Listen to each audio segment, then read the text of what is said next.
welcome to my channel. I always say that on the phone with my best friend to be funny, but I mean it this time. Hi guys. So I have been putting off YouTube because I'm such a perfectionist, and I felt like if I'm not in focus or if the audio's not good, and it was just too much. And I'm like, Priscilla, if you have a message, just put it out there. Even if you record on your iPhone, get it together and do it. And then also I just been having so much going on, so I've been putting it off, but I am all moved in my new place. I still got some decorations and stuff to do, but for the meantime, it's there. And I've been really inspired to put out more spirituality videos. I love creating content, I love art, I love to put out different things. And the more I talk about this, the more responses I get from you guys asking questions, and you guys love what I say about like the moon updates and all that fun stuff. So I wanted to start doing spirituality videos for my YouTube channel. So Bruja Barbie is in session. But I wanted to talk about, like, my first video is I want to talk about how I started and where I started my journey. I wrote notes so I don't forget anything, so if I like glance like that, that's what I'm doing. So I grew up, the history of I grew up very religious. I grew up Jehovah's Witness with my mom, so I grew up not celebrating holidays. I grew up, with certain sets of beliefs. For those of you who are unfamiliar with Jehovah's Witnesses, it's just a branch of Christianity.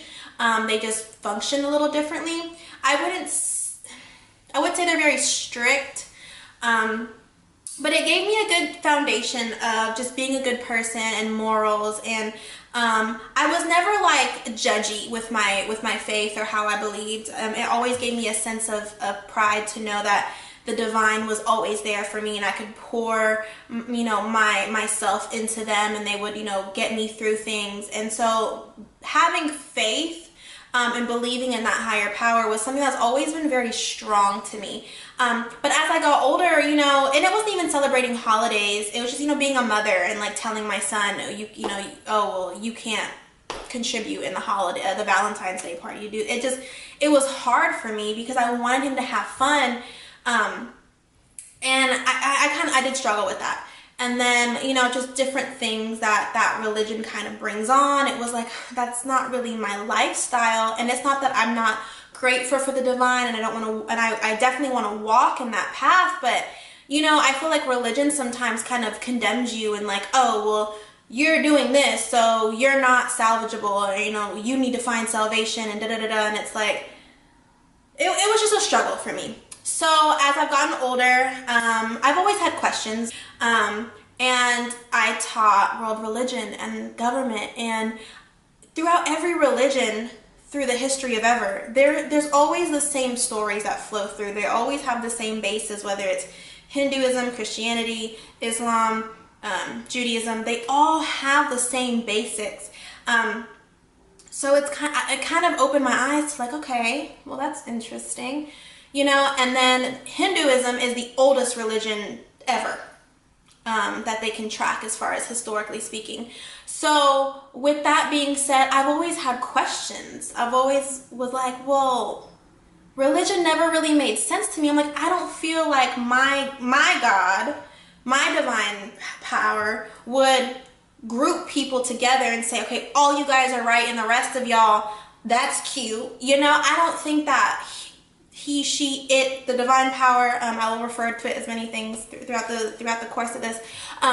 I don't think that that's a thing, and I started having questions, and religion just didn't make sense to me anymore. My belief in the higher being and that supreme power, and my belief in the divine was always there, but the system of how that was implemented, I had a lot of questions. So there's a history of that. Okay. So I started my spiritual journey really intensely about a year ago. Not gonna lie, I'm not saying that I'm this ascended master. I'm kind of just sharing my journey with you as I go through it. It's been a solid year that I've been very committed into this lifestyle and this way of thinking. I went through a lot. My life could be a Lifetime movie, for sure. Okay, and I've always held strong in that, and I've always again used that faith-based system of knowing that the divine always has my back, and always having faith that I will be blessed with other things. And I always pray for for courage and strength and all of that. But this last year, what was different is I just was not happy with my life. I was not happy with where I was romantically. I wasn't happy where I was in my job. I wasn't happy with where I was just myself and my mindset. I just wasn't happy. Like, I just knew that this character in this life that I was portraying, like, it just wasn't me anymore. And through that, I started talking to my best friend a lot, who greatly helped me on this journey. She kind of started her journey before me, and I had really bad anxiety and depression. And she slowly would like mention meditations. So I would do meditations. I started practicing that, and I had questions on that. And, just she was the one that brought up about being mindful and being present and meditating. So I was like, okay, all right, I'll try it. So I started doing that. And she said, start journaling. And I love to write. I've always loved to write.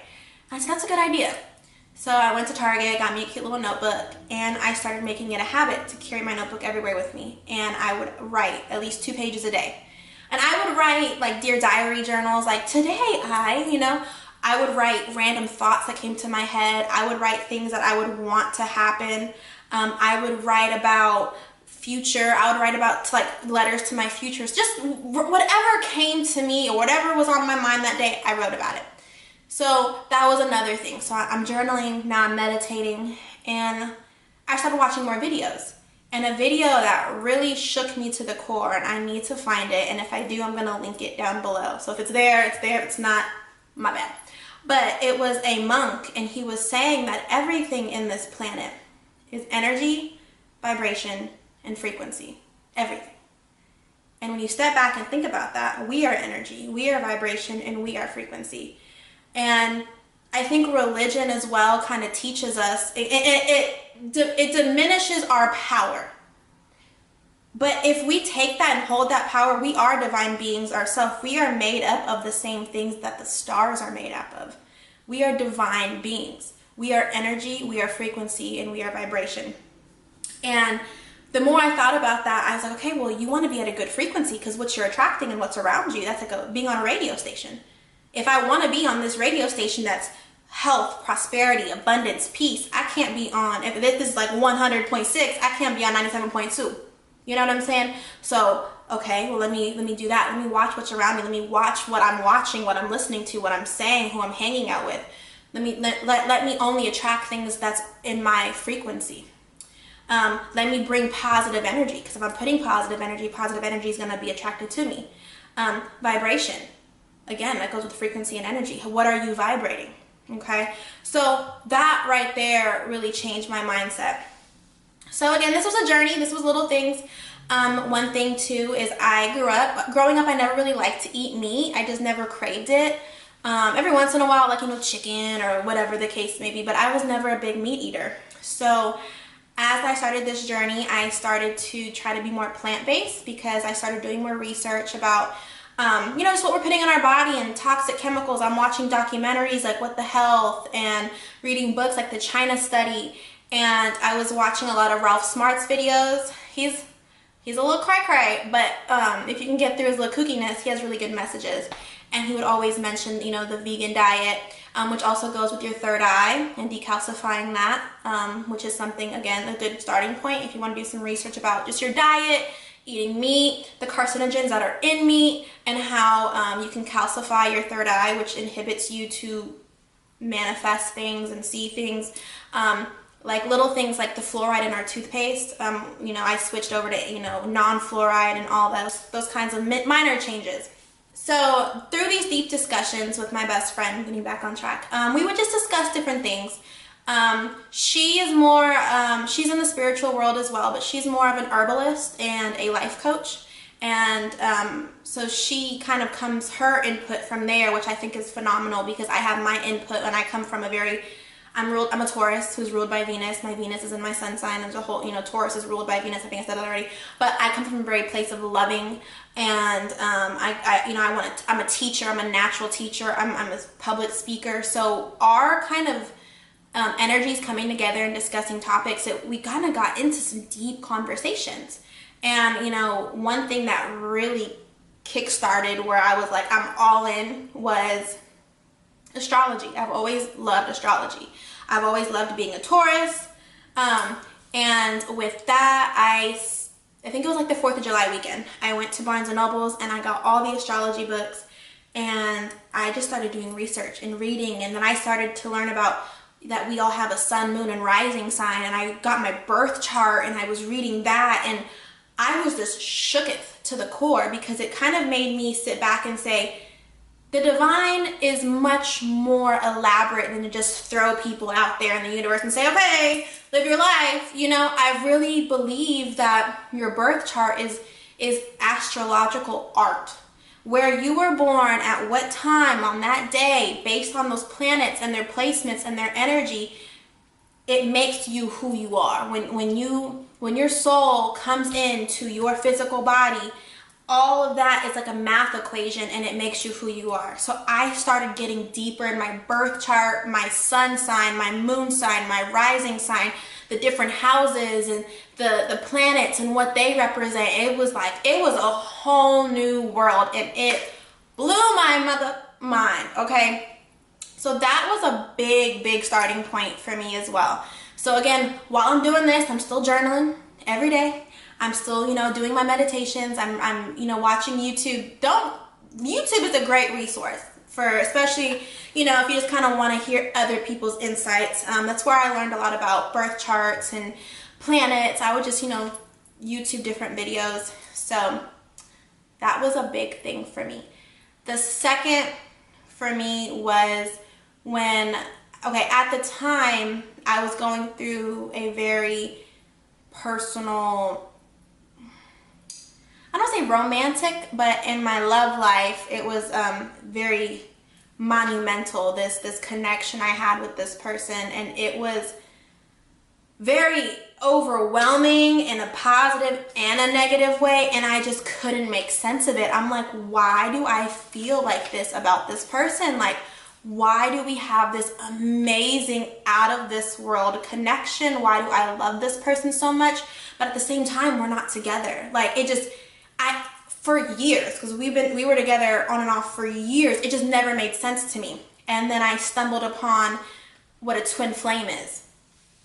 And that was a whole journey within itself. And I'm going to do separate videos on birth charts, and I'm going to do a whole separate video on twin flame and what that is and my journey. But so you have soulmates. You have multiple soulmates, but you have one twin flame. And when I realized that the reason this connection was so mind-boggling is because he was my twin flame. And because of him and the pain and the journey that I went through, honestly, kind of with him at the most, it led me to my spiritual journey, because I needed to find peace. I needed to find understanding. And so that right there was another big push in this direction, was my twin flame journey. And that's honestly what that journey is for. It's for, again, I'll get that into a whole nother video. I don't want to overwhelm you. I know I've been yapping. So with the meditations, with the journaling, with the astrology, with the twin flame journey, I got into crystals. So at the same time, I'm learning about crystals, and I started getting into that and their healing properties, and I'm watching YouTube videos and just started slowly teaching myself things. And I found friends that have like interests, and we just discussed cleansing and meditations and sage and tarot cards and different things like that. So the tarot came later, obviously, because it was like levels to this. And the tarot cards came when I understood that our guides, our angels, our ancestors, our ascended masters, they're here to guide us and channel messages. Some people can hear them talking to them. Some people can actually see. The way that I channel is I can read cards, and it's based off intuition. I know what they're saying, based off what the cards are saying. So that was that. Now, I'm going to wrap. I said a lot. I hope when I watch this back, I'm like not rambling too much. But another significant thing that I want to point out as well is a big push with this was my mom. And I know it's weird because my mom grew up Jehovah's Witness, raised me Jehovah's Witness. She's baptized Jehovah's Witness. But growing up, knowing what I know now at the spiritual journey, I feel like she is very spiritual, but maybe she doesn't, I don't think she's awakened to it. Awaken, we'll do that. You guys didn't hear me say that. She's not awakened to it, but when I was little, whenever the clock was at 11:11 or 4:44, we would make a wish. Me and my mom would notice number patterns, and we were very specific on birthdays. When I was pregnant with my son, every time we were like, oh, if you have him December 12th, it'll be 12/12/12. Okay, well, 12, she's like, okay, well, 12/21/12. Like, my mom started my love for numbers. So getting into the spiritual journey and learning about numerology and learning about the power that numbers have and the power of angel messages. If you look at your watch and it's 11:11, if you're driving down the street and you see exit 555, or it doesn't have to be repetitive numbers. It could be, 1, 2, 3, 4 or 12/22. Like, angel messages can come to you in whatever way they resonate with you. But my mom started that. When I was little, my mom would do, she would work with the pendulum. And she would do it mostly for like yes or no. So like this would be yes, and then circle would be no. And she would do that on her pregnant friends. I remember being little and she would get a pendulum on their belly, and if it swung this way, it was a boy. And in a circle, it was a girl. And she was right every time. And my mom was always very intuitive. I remember being in my room when I was younger and I'd be like, man, and myself, I'm like, man, I'm hungry. And right when I thought that, my mom would be like, hey, if you're hungry, I'm da-da-da-da-da. And I'd be like, oh. She was always very intuitive. She knew when something was wrong. She knew when I was feeling a certain way. Like, and it wasn't even like, like just because she was my mom. But she just had this deep, deep intuitive sense to her. So again, knowing what I know now about pendulums and numerology and little things, and she started astrology when I was little. She was a big Leo. She has a Leo tattoo. She was always big on like, oh, Capricorn man, and this Libra woman this, and oh, you're a Scorpio. No, like she started my love for that. So it's crazy because now that I'm older, I don't think she's really still really religious, so I don't really open up to her about this side of me, and I will, and I slowly have been, but I think a lot of people who are religious see this as you're the devil. They don't, it's not, it has nothing to do with that. It's having to do with realizing that you are the divine being, and that through tarot cards and candle magic and all that, you are doing the law of attraction, and you are putting out positive intentions, and it's making you understand that what you speak and you think, you create. You are the creator of your own reality. And I feel like that's why religion wants to get away from us, because they want to keep that power. You are the power. And as I went through this journey, and the more that I learned, and the more that and what I've been through, and just to kind of everything that's, physically tangible that came about because I decided to release control and really, really trust in myself and the divine and go with the messages that my angels and guides had for me. I've been blessed, and I've been so low, and I thought at one point I was like, I've lost everything. But it was just a detoxifying process that I had to go through to get to where I am now, to appreciate the things I am now and really change the trajectory of my future. So how did I start my spiritual journey? I just connected with me, and I was at a very, very, very, very, very broken place. And through the working of myself, through meditation and journaling and understanding consciousness and mindfulness and understanding myself and how I heal, and again, my twin flame connection and my family dynamic, and just the more I researched and learned, I have created the most amount of self-love that it makes you truly indestructible. And when you have self-love and you have positive intentions, you realize, again, you are the divine being. And I realize I create everything. Everything that happens to me, whether it's good or bad, I have manifested that in my life. So the more I focus on the good gets better. So it's been a journey for sure, and I'm not perfect. I'm still working on it. I still, but when I say I haven't had no anxiety attacks, I have not been depressed. I handle things so much better. I've truly have coped with a big loss of my relationship. I have coped out of my family dynamic and the generational trauma. to be able to push through that and work through that. And then now I'm able to take that and help others and speak to it.